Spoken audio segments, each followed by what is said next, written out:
Hello everybody, welcome to biology. Today we're going to be talking about meiosis and genetic variation.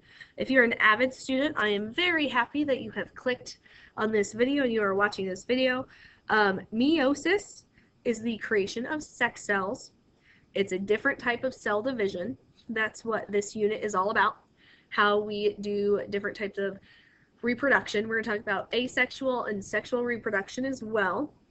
Meiosis, you make 4 haploid cells instead of just 2 diploid cells as we did with mitosis. Last unit, in unit 4, we learned about mitosis, which is the division of body cells. You just divide once, you go through prophase, metaphase, anaphase, telophase once. Here for meiosis is a little bit different. Meiosis makes sex cells. These happen in your reproductive organs. You make eggs and sperm. All the cells are haploid, and they have only one set of chromosomes. So in order to make this happen, you have to divide twice.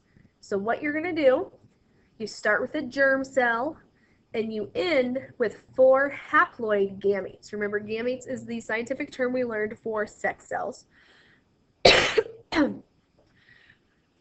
Hopefully you have printed off these notes or have copied down these notes.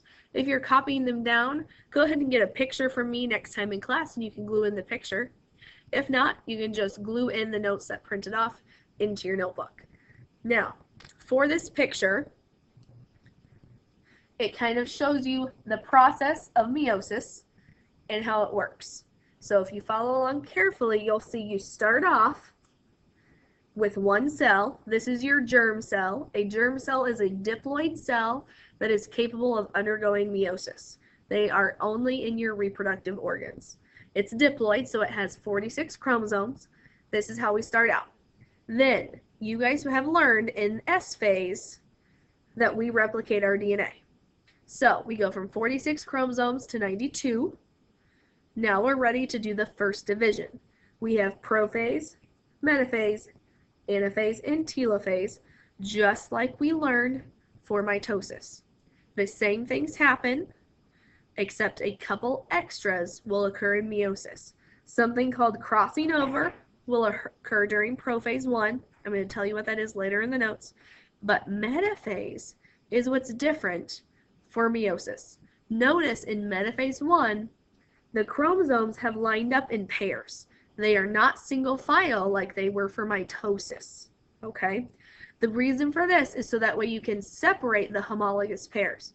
You only want to give 1 chromosome from each pair to your future baby.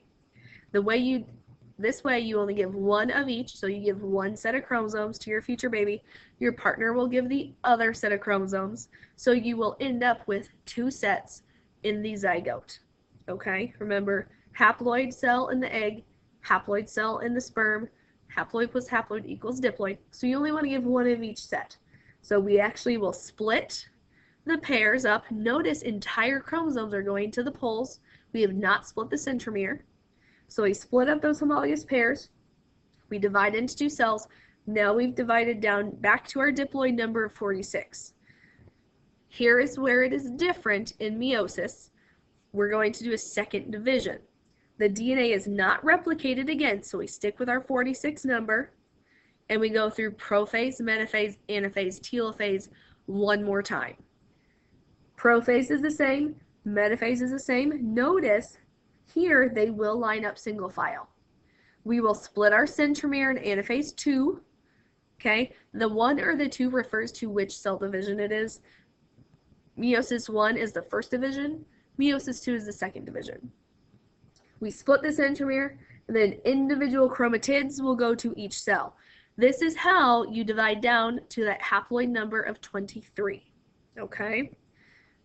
So looking over here, this part of the notes just puts down some of the things I just talked about.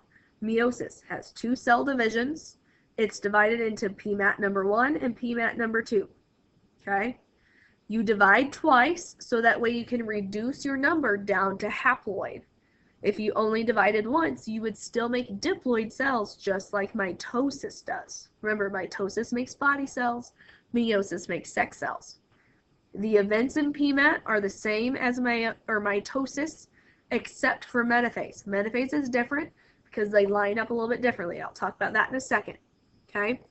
End result, I put a star next to it. This is really important.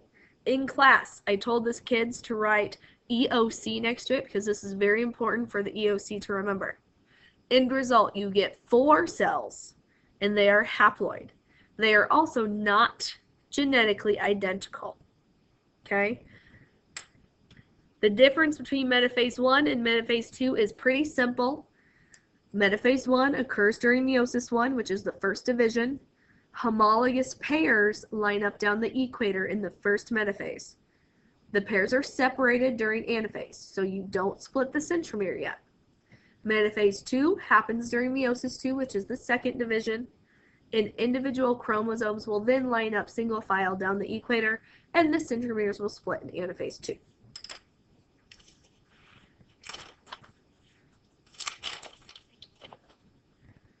The next topic we talked about was genetic recombination. The whole point to making sex cells is so that you can create new genetic offspring for your species. Now we know not every human looks similar.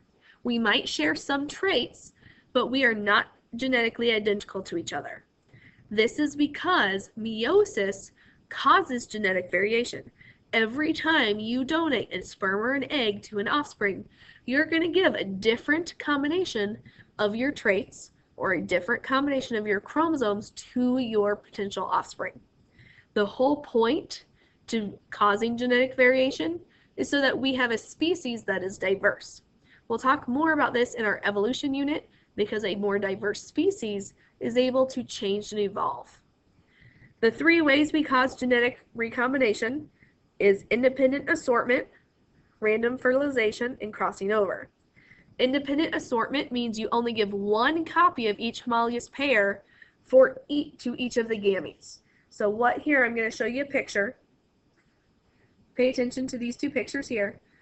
Here I have showed your chromosomes lined up in a cell. It's not perfect. Your cell here is lined up perfectly. All of your mom's chromosomes lined up on the left, all of your dad's chromosomes lined up on the right. This does not happen in real life. The chromosome that you will give to your potential offspring is random. They line up randomly. It doesn't matter which one's on the left, which one's on the right, and then they split and go their separate ways in the first division of meiosis. This picture that I draw here is metaphase 1, okay, where we separate the different chromosomal pairs. So the chromosome that you give to your offspring is totally random. Then we have random fertilization. The sperm that fertilizes the egg is random. There could be as many as 100 sperm that reach the egg, but only 1 will actually fertilize it. Okay? It's the one that will actually break through the outer covering of the egg to fertilize it. This causes 4 trillion different possible zygotes that you could create. Okay? So look at all these different genetic possibilities. Up here with independent assortment, you have 8 possible gametes you could create alone just by giving a different combination of traits to each offspring.